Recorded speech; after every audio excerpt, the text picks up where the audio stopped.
Welcome to the clinical neurology lecture over the cerebellum, dorsal columns, and somatosensory cortex.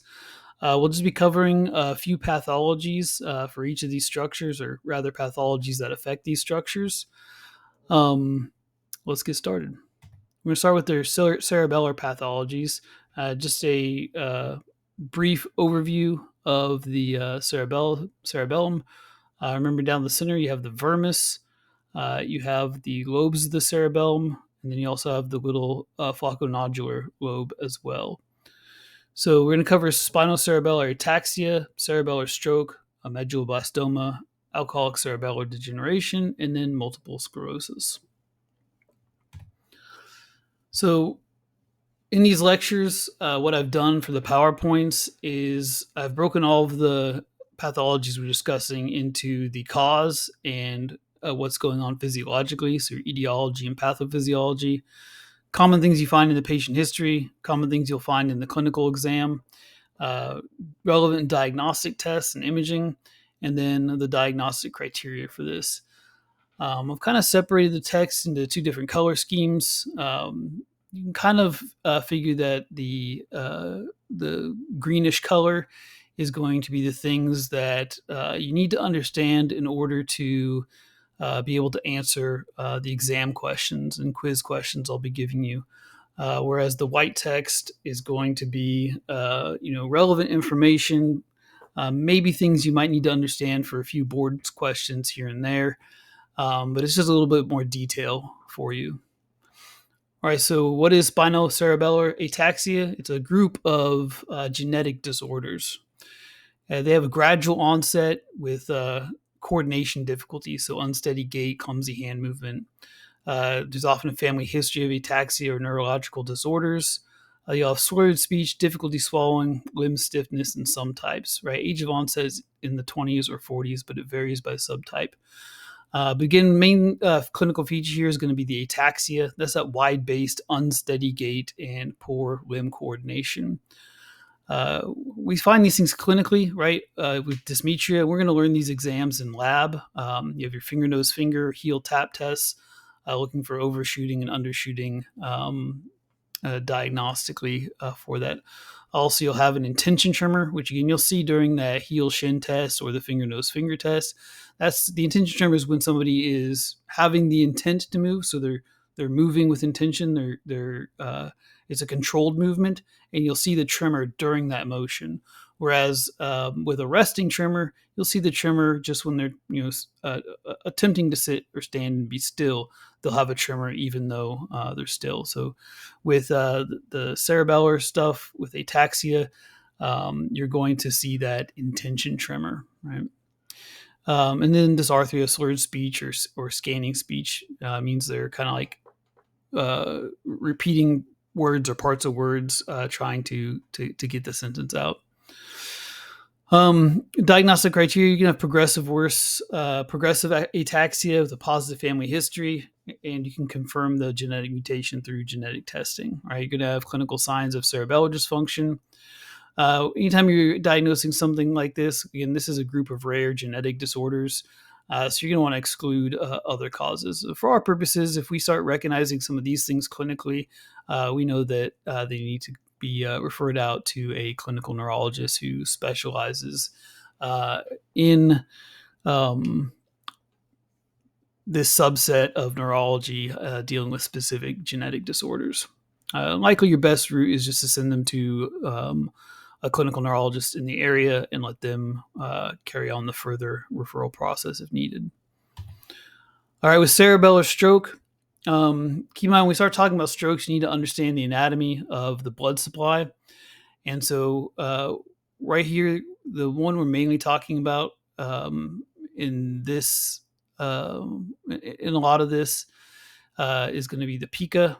I think that's the most common posterior inferior cerebellar artery, but you also have the other two.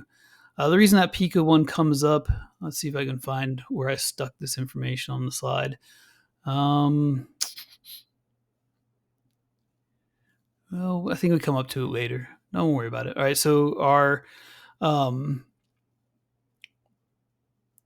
right here we have the basal artery. Right here between the basal artery Um, and the posterior inferior cerebellar artery, we have the anterior inferior cerebellar artery, and then the superior cerebellar arteries right there. So that basal artery kind of sits in the middle between the superior and anterior, and then we also have the posterior. So just keep in mind that we're talking about ischemic or hemorrhagic stroke. These are the vessels that we're dealing with. So again, this could be ischemic or hemorrhagic. Again, so key things for this patient history for this cerebellar stroke. It's going to be a sudden onset of dizziness, vertigo, unsteadiness. Really, all these things are part of that sudden onset. The difficulty walking, coordinating movements, nausea, vomiting, headaches. Headaches, especially with the hemorrhagic version, right? Because you're increasing that intracranial pressure with the bleed. Nausea and vomiting are likely due to the dizziness and vertigo. And then your history might include some risk factors: hypertension, arterial fibrillation, smoking, diabetes, prior strokes. What would we see clinically with some of the exams that we're learning? Unsteady wide-based gait, or ataxia, or dysmetria or intention tremor that we'll see with finger, nose, finger, heel tap, and heel shin. You can see nystagmus, often horizontal or rotary, slurred speech, and possible signs of increased intracranial pressure. Again, that's going back to this the hemorrhage version of the stroke, not necessarily the ischemic version. Again, diagnostic criteria, you're looking for an acute onset of cerebellar symptoms, imaging evidence of cerebellar infarction or hemorrhage, and then exclusion of other causes. You make sure nothing else is going on with them. And again, if they have a sudden onset of these symptoms, dizziness, vertigo, unsteadiness, difficulty walking, these patients are usually an emergency referral. All right, continuing our cerebellar stroke, this is where we're talking about, or what I was looking for earlier. This is breaking down some of the differences between the presentation of the cerebellar strokes based on what artery has been affected, right? So your pica stroke, your I heard people say AACA stroke, but IACA stroke, and then the SCA stroke. So key clinical features will kind of point you towards the direction of which one. But again, if somebody's having a cerebellar stroke, we're not going to sit there and clinically try to figure out, which version of the stroke they're having. We're going to make sure that they get to emergency care, right? But there's some key features that are common between all three of them, right? The ataxia is common, the vertigo is common between the first two, not so common in the third one. So again, as you're going through these, and as you can already note as I'm going through this lecture, I'm not going to sit here and read the slides to you. That would be very boring for me and very boring for you. So I'm going to kind of point out some of the highlights, some of the details, and then you can take notes on that stuff. And then as you go through this material, as you're studying, you can read through it in more detail. With the pica stroke, right, this is lateral medullary syndrome, or Wallenberg syndrome. So keep in mind, anytime that you have a condition that has a named syndrome, right, boards likes to ask you about that, and then they like to play with the terminology, right? They might call it a pica stroke, they might call it lateral medullary syndrome, they might call it Wallenberg syndrome, right? So you got to kind of know all three of those things. A key feature here with Wallenberg specific is this ipsilateral. Again, that's to the side of the stroke, right? It's ipsilateral to the stroke. You get ipsilateral Horner syndrome. So that's ptosis, anhidrosis, and meiosis, right? With the keynotes with the IACA stroke, rare due to good collateral circulation, and then hearing loss would be a distinguishing feature, right? So know that the AICA stroke, hearing loss is a distinguishing factor, whereas Horner syndrome is a distinguishing factor with the pica stroke, specifically when we're getting into the Wallenberg specific version of it. And then a keynote with the superior cerebellar artery stroke is it's going to affect fine motor skills, and it's going to have patients are going to present with vertigo less often than compared to the other two strokes. All right, so go through that information. Make sure you know the anatomy of the circulation, and then what distinguishes these three strokes from each other. All right, with our medulloblastoma, this is going to be a tumor that is affecting the cerebellum. So it's a malignant embryonal tumor originating from the cerebellum, causes cerebellar dysfunction, increased intracranial pressure due to mass effect. So when you see mass effect, that is the idea that you have a mass, a space occupying lesion is taking up space. It's increasing that intracranial pressure. Again, common patient history predominantly affects children. So its peak is age 5 to 9. It can occur in adults, but it's rare. Again, you have progressive headaches, nausea, vomiting, unsteady gait, clumsiness. So we're back to this ataxia, right? Anytime we're dealing with a cerebellar issue, we're dealing with most of the time you have some kind of gait disturbance with that, the ataxia, that unsteady, clumsy gait. In terms of cerebellar function, an easy way to remember the things that are involved in cerebellar function is if you remember your ABCs of the cerebellum, right? A is going to stand for accuracy, so that's your ability to target, like when we're doing finger, nose, finger in lab. Your balance, right? So your gait. Uh, C is for your coordination, right? Your ability to coordinate movements. And that S is for speech. You can have some speech difficulties, especially the meter or the flow of your speech tends to be disturbed. We'll also see some visual disturbances, morning vomiting, possible developmental delays. Again, back with the common clinical features. Again, we see the ataxia, we see the dysmetria, we see the intention tremor, we see nystagmus, increased signs of intracranial pressure like papilledema during your fundoscopic evaluation. And then truncal ataxia would be difficulty sitting upright. So they're going to have a very abnormal looking seated posture. So diagnostically, we'd see these clinical cerebellar signs that we just spoke about. We'd have an MRI or CT showing the mass, and then they would biopsy it to determine specifically what type of tumor it is, and then exclusion of other posterior fossa tumors, right? So again, this is going to be a referral to a neurologist or MRI or oncologist, children's oncologist, depending on where you're at in the process with that patient. Right? At what point did they see you? Probably at no point, but just be aware that again, this is all stuff boards likes to test over. But I shouldn't say at no point. Let's understand the fact that let's say you had a patient who had BPPV, right? So they have benign paroxysmal positional vertigo, and you did epi maneuver and you helped them with that, right? So they remember that you helped them with their dizziness and their vertigo. Then their 5-year-old kid is starting to have some dizziness and vertigo, and they bring their child in. You say, hey, fix them the way you fixed me, right? So you could be in the position where you're seeing what's going on here. You're asking the history if they're having vomiting, if they're having headaches, behavioral changes. They're starting to say yes to some of those questions. And again, you're not really going to have BPPV in a child. That would be very, very uncommon, right? So those sort of things should all be alarming to you, kind of red flags to you, and that's when you should send this patient off to like I said, a neurologist or a child oncologist. But maybe you order the MRI first. Maybe you leave it up to them. It kind of depends on what clinical scenario you're working in. All right, MS. So we're going to talk about MS in a bunch of these because, again, MS is going to affect different regions of the central nervous system. I remember it's an autoimmune demyelinating disease that targets central nervous system's myelin, including cerebellar pathways. So anywhere where there's myelin in the central nervous system, MS can affect it. So we can have MS can have all different types of presentations. We have kind of an easy chart to help you understand, right? You can have changes to your vision, muscle weakness, stiffness, spasms, numbness or pain, loss of balance, difficulty with cognition, mood changes. So it kind of goes across, all functions of the central nervous system. But in the context we're speaking today, right, we're saying, well, what if you have MS lesions that are in the cerebellum, right? And that's approximately 20 to 50% of MS patients will deal with cerebellar symptoms at some point in the disease process. So the typical onset is young adults, 20 to 40 years of age. It's more common in women. Here's the key with MS, right? It's episodic or progressive symptoms. So unsteadiness, clumsiness, difficulty walking.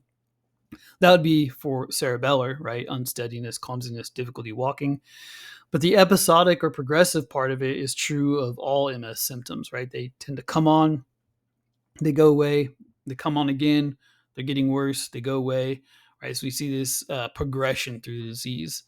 Along with the cerebellar symptoms, you're likely, because you usually don't have just one lesion at a time. So you'll see other symptoms such as visual loss, sensory changes, fatigue, weakness as well.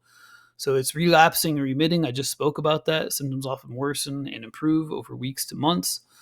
And uh, these symptoms can be triggered. Stress, infection, heat exposure can all trigger these MS symptoms once a patient is dealing with that disease process.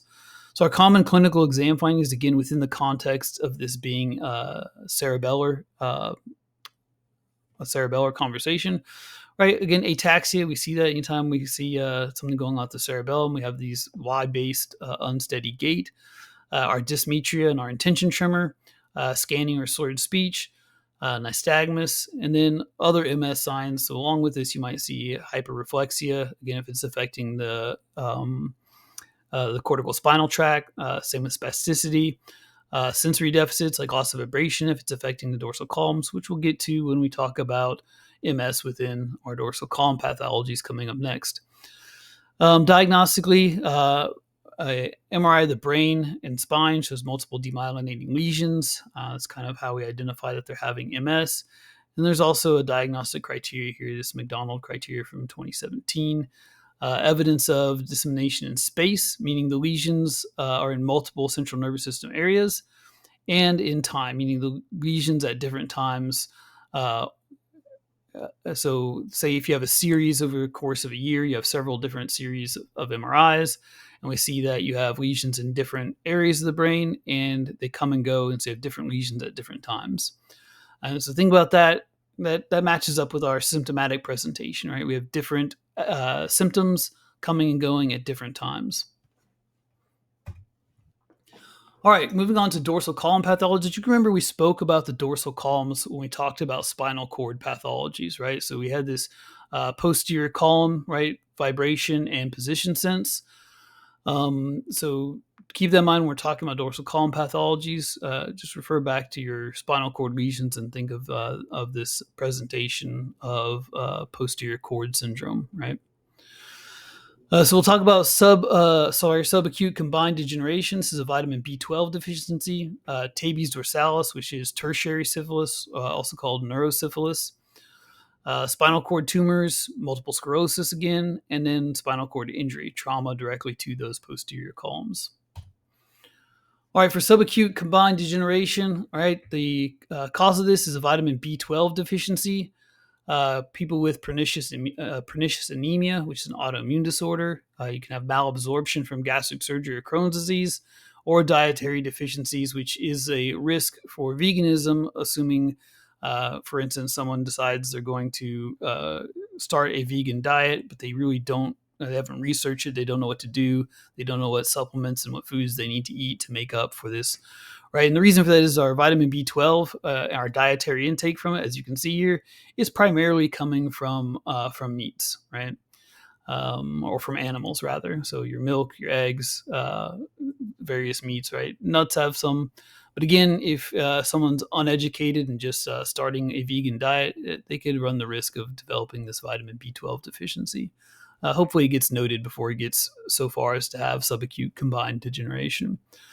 All right, your common things you'd find in the history: gradual onset of numbness, tingling in the hands and feet, difficulty walking, weakness or stiffness in the leg. Again, that's going to be from cortical spinal involvement. So it's not just affecting the dorsal columns. Fatigue, irritability, cognitive changes. We talked about the risk factors already. Again, symptom progressions over weeks or months. This is gradual or this insidious onset. Common clinical exam findings. Again, we talked about dorsal column testing. We'll go over it again in lab. We have loss of vibration sense, impaired proprioception, so our joint position sense. Again, we're talking about we're going to have a sensory ataxia, so it's an unsteady gait that's going to be worse with eye closed, a positive Romberg. And then if you have cortical spinal tract involvement, you're going to have hyperreflexia, spasticity, and a positive Babinski's. Again, cortical spinal tract is going to be upper motor neuron lesion. Peripheral neuropathy, reduced distal reflexes or sensory loss in some cases, right? So this subacute combined degeneration has dorsal column involvement, but it is involving other things as well. Diagnostic criteria, clinical signs of dorsal column dysfunction, laboratory evidence of vitamin B12 deficiency, and then exclusion of other causes, right? Just because they have these two things doesn't mean there's something else going on. So there's things that you want to rule out before landing on this diagnosis.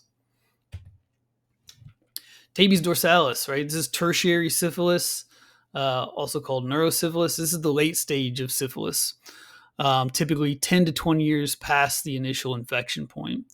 Keep in mind, syphilis is a sexually transmitted disease. It's going to involve degeneration of dorsal columns and dorsal roots, impairing proprioception and vibration sense. So what do we need to have in the history? You have to have a history of untreated or poorly treated or inadequately treated syphilis. Again, we don't often see this in the developed world because we can usually identify and treat syphilis before it gets to this stage. So less economically developed countries, you may see a higher incident rate of this than you do in the West. Gradual onset of sensory disturbances, numbness, tingling, like shooting, like lightning pains, difficulty walking, especially in the dark or with eyes closed, again, because their dorsal column is affected, which means their joint position sense is affected, which means their proprioception is affected. Possible associated symptoms, you might have visual loss due to optic atrophy, urinary incontinence, sexual dysfunction. Common clinical exam findings are tuning fork for vibration test, our inability to identify joint position through our joint position test, sensory ataxia. Another clinical sign or clinical feature is what's called the Argyll-Robinson pupil. That's going to be small, irregular pupils that are reactive they're reactive to accommodation, but not to light. I've seen it phrased another way. They say the pupils the pupils accommodate, but they don't react, right? So we'll see that in near vision, right? When we bring something close for near vision, we'll see the pupils dilate, but then when we shine the light in them, they don't react to the light, right? Loss of deep tendon reflex, especially at the Achilles reflex and the patellar reflex, and then neuropathic pain, stabbing or burning sensations often in the lower limbs. Our diagnostic criteria would be clinical signs of dorsal column dysfunction, vibration, proprioception, sensory ataxia, and then a positive syphilis serology, right, confirming that the fact that they have neurosyphilis, right? All right, moving on to spinal cord tumor. So if you have a spinal cord tumor that is predominantly affecting the dorsal columns, you're going to have a presentation consistent with that dorsal column pathology, right? So compressor irritates the dorsal columns. It's a gradual onset. Again, we have these oncologic processes, the onset. When you ask the patient, when did this start? And it's going to be, well, it started out mild and then it progressively got worse over some extended period of time, right? So this gradual or insidious onset. They report back or neck pain that's worse at night or worse with laying down. Anytime you have pain during the day that's actually worse at night, that's kind of one of those things that we hear and kind of gets our brain thinking towards some kind of oncologic process. Possible history of cancer for metastatic tumors, right? So if they've already had a history of cancer, they can have metastatic tumors. So if you had that in the history, along with this history of dorsal column dysfunction and pain at night, this would kind of increase your suspicion of spinal cord tumor. Common clinical features, again, we're talking dorsal column, so we have loss of vibration, impaired proprioception, ataxia. And then you don't isolate damage or pressure to just one part of the spine. It usually affects more than one part. So we might also have some cortical spinal tract involvement. So we see our pathologic reflexes like plantar response showing Babinski sign. And also hyperreflexia in our muscle stretch reflexes. You also will see a dermatomal sensory loss at the levels below, again, depending on what part of the spinal cord is affected. and possible motor weakness and atrophy, again, depending on tumor location, right? So typically it's not going to affect just one specific part of the spine. It'll typically affect more than one part, but um, just keep that in mind as you're going through this and not thinking it's just solely going to be dorsal columns alone. Diagnostic criteria: clinical signs and symptoms of dorsal column dysfunction, imaging evidence of the spinal cord tumor. Again, this can be MRI, and then histopathological confirmation via biopsy to determine the tumor type, which is what they use to determine the most effective treatment. All right, we have MS again. So if you need to go back on the greater details of MS, go back to that previous MS slide. But again, if we're talking about MS that is affecting the dorsal columns, you'll see, again, gradual episodic sensory changes, difficulty walking, unsteadiness, clumsiness, and then your other MS symptoms, right? Loss of right here, relapsing, remitting. So they come on and resolve and then come back. Then you'll see with your clinical tests, again, if we're talking about dorsal columns, you'll see vibrations, loss of vibration sense, loss of proprioception, and ataxia, and then you might see some other things as well. Again, because you're not going to have MS that solely, it'd be unlikely to have MS that solely affects the dorsal columns, right? It's likely to affect more than one thing. All right, so spinal cord injury, all right, so we can have trauma, motor vehicle accidents, falls, gunshot wounds, right? That can affect the dorsal columns. But again, it's not common for it to affect just the dorsal columns, right? It's going to likely affect other things, but it could predominantly affect dorsal columns, and that's when you'd see what we're talking about here, right? There's acute in the history. The real key here is this acute onset following trauma. So they've had a trauma to the spine, and now they're having loss of vibration sense, impaired proprioception, ataxia, right? So the history of trauma is key to understanding that dorsal column damage due to the trauma, obviously, right? Same clinical signs that we've been talking about in terms of dorsal columns: loss of vibration sense, impaired proprioception, and ataxia. MRI of the spine is your gold standard to show what's going on. Our diagnostic criteria would be dorsal column dysfunction, imaging evidence of the damage to the spine, and then the history of trauma, right? Those would need to be necessary to stick the landing on this diagnosis. Moving on to somatosensory cortex pathologies, we're going to cover cortical stroke, brain tumors, MS, traumatic brain injury, and parietal lobe epilepsy. Just keep in mind, just a little anatomy review, right? Your somatosensory cortex is going to be your post-central gyrus, right? So here's your the central sulcus, right? The crease running through there. And then if that's the central sulcus, then our post-central gyrus, so that's the gyrus, that's your somatosensory cortex. And remember, your pre-central gyrus is going to be your motor cortex, right? So they're right next to each other. So often pathologies that affect one also affect the other. So right now we're just talking about the somatosensory cortex aspect of things like a cortical stroke, a brain tumor, traumatic brain injury, parietal lobe epilepsy. So keep in mind that when we're talking about these things, when we go over them again, when we talk about the primary motor cortex in the pre-central gyrus. So we'll kind of talk about the similar things, but just keep the context in mind. We're talking about how these pathologies affect the somatosensory cortex. It's kind of a misnomer to say there's somatosensory cortex pathology. It's more like, how do these pathologies affect the somatosensory cortex? One other thing, right? This is the idea of the homunculus, right? It is the distribution of nerve ending input into the cortex, showing like the distribution, meaning you have a large number of nerve endings in your hands. They have a very large representation in the cortex. All right, so cortical stroke. Keep in mind that this is going to affect, likely going to affect both the sensory and the motor component. But for this part of the lecture, we're just going to focus on the sensory component. So the stroke can be due to infarction or a hemorrhage, right? So you have your ischemic or your hemorrhagic strokes.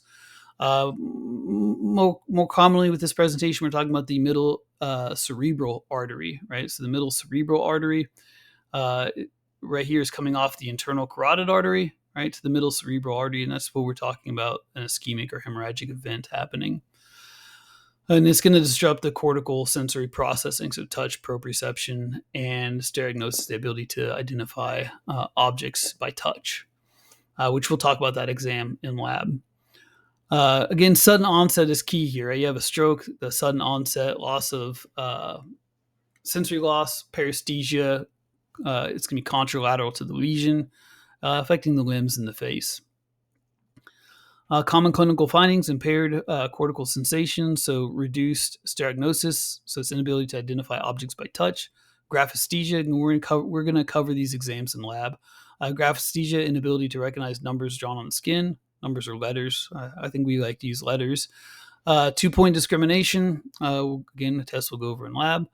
Contralateral sensory loss, and then possible motor deficits. Again, of course, there's going to be possible motor deficits. Just think about how close the proximity is on your somatosensory cortex to your motor cortex, right? Pre-central gyrus for motor, post-central gyrus for the somatosensory. Diagnostic criteria, right? Acute onset, cortical sensory deficits, contralateral to the lesion, imaging, a CT or MRI, and then correlation of clinical findings with the middle cerebral artery involvement. All right, and that's what this is showing, right? The middle cerebral artery strokes. It's going to affect this purple shaded area, both sensory and motor, right? All right, brain tumors. If you have a tumor that is in your somatosensory cortex, it's going to have a somatosensory presentation to it, right? So you have neoplastic growths in or near the somatosensory cortex. Again, that's post-central gyrus. That could be a glioma, meningioma, or metastasis.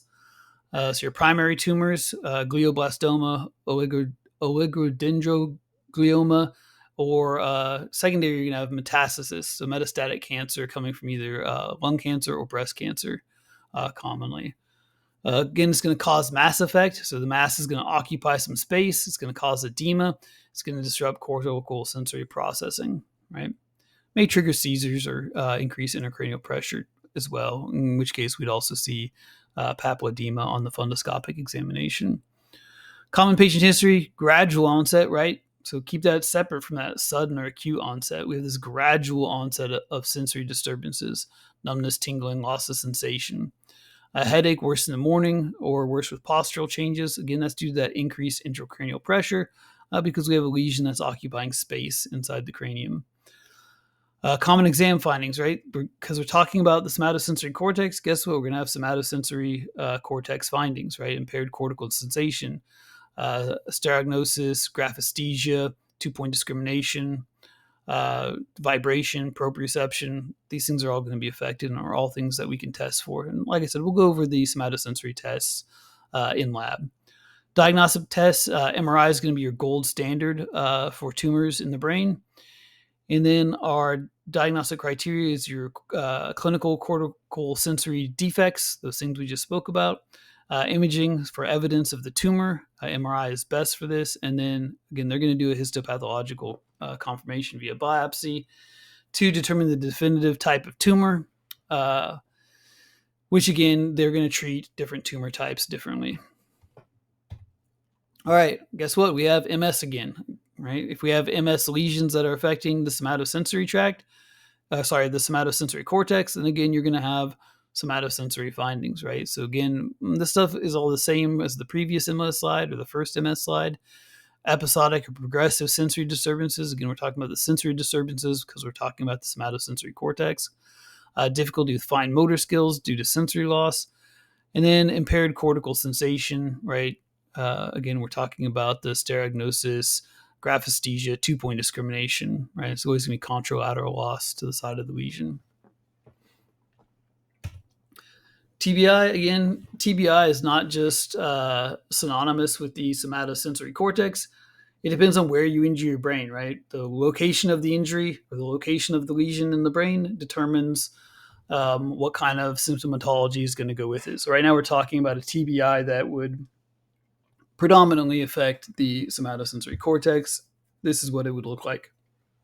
You'd have the etiology, the cause of it, obviously, if we're talking about TBI, physical trauma, falls, motor vehicle accidents, assaults, damaging the somatosensory cortex, again, post-central gyrus, impairs cortical sensory processing.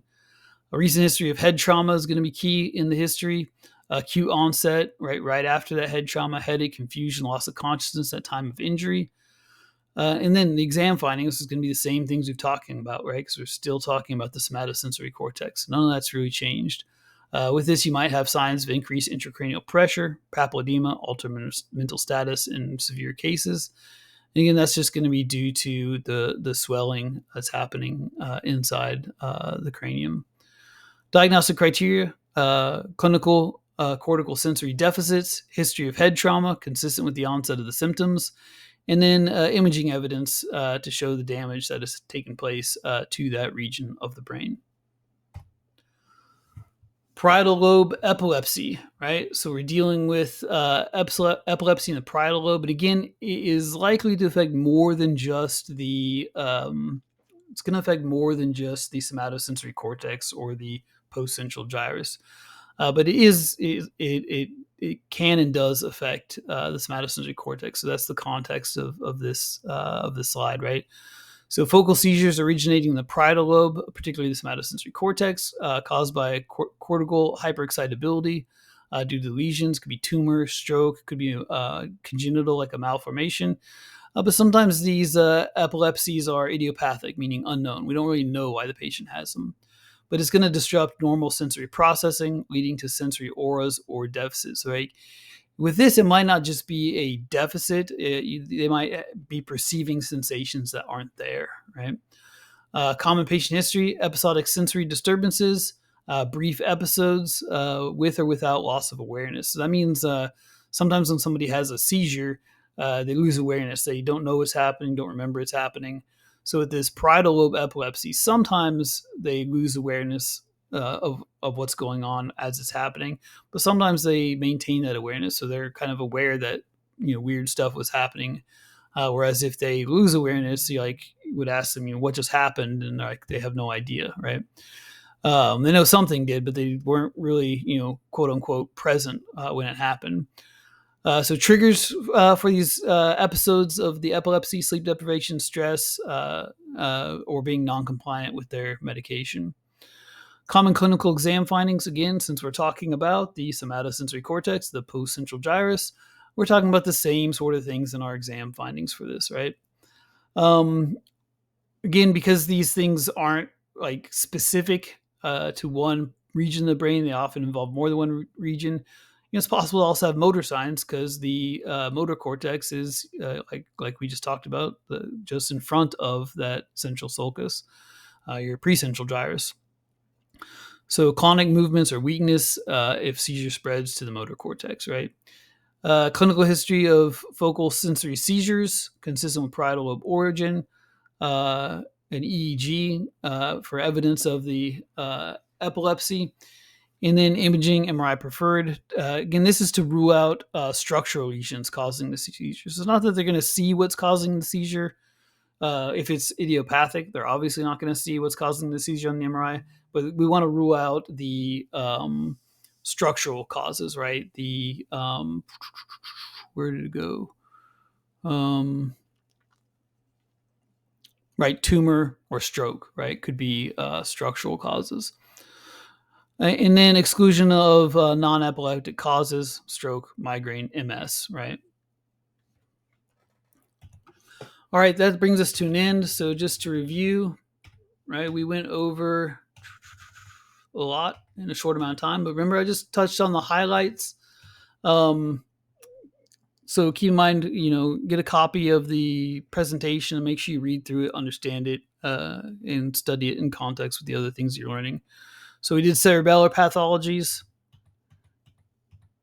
and then we did the dorsal column pathologies, and then we did somatosensory cortex pathologies. But keep in mind, we're just showing you these things so that you're aware of them, so you can answer board questions about them, so you can identify them and get your patients to the right level of care. But keep in mind the common thread through this is lesions of the cerebellum, have the same neurologic exam findings. Lesions of the dorsal columns have the same exam findings, and then lesions of the somatosensory cortex have the same clinical neurological exam findings. All right, that's it for lectures on these topics, and we'll see you in lab.